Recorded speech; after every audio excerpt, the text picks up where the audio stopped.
Hello, I'm Roy. I'm a technician for Nicholas Mee and Company, and I'm going to show you a few tips before setting off on a journey.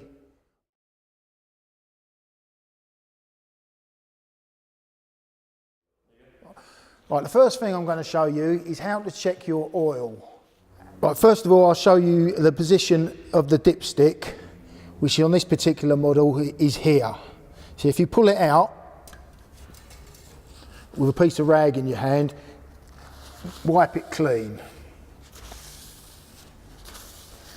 If you then put it back in, push it all the way back down and pull it out again, that'll give you a reliable level of where your oil is.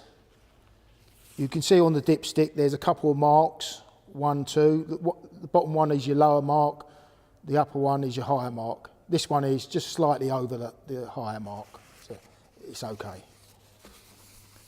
Replace your dipstick.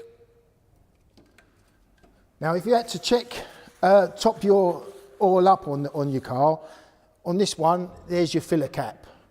This particular car uses a grade 2050 oil, so you just top it up a bit at a time until you come to the top. Now we're going to go through the coolant.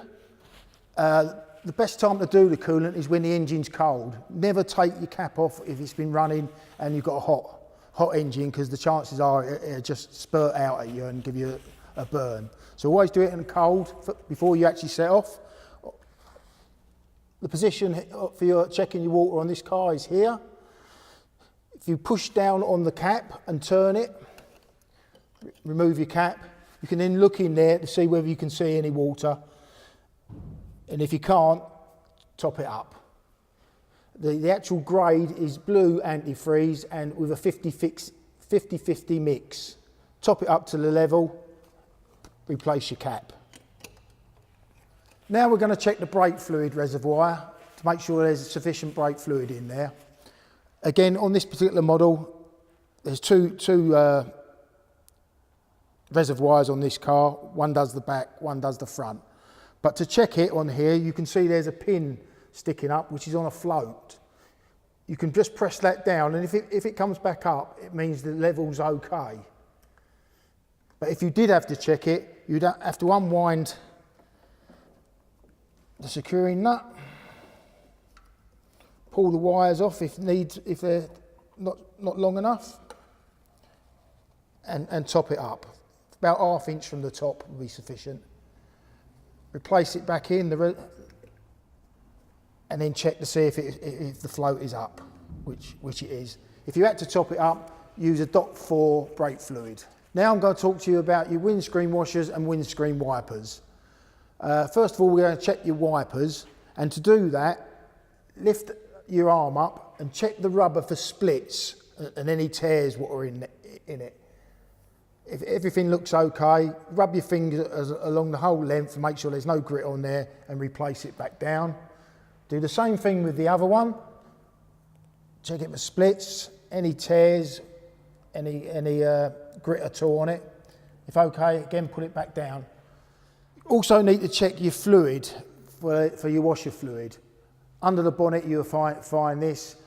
Top it up to its full using a 2-to-1 mix. Now we're going to check tyres for pressure and condition.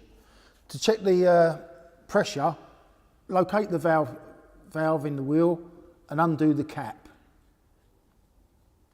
You then put your pressure gauge on it, and that will give you a reading of what's actually in that tyre.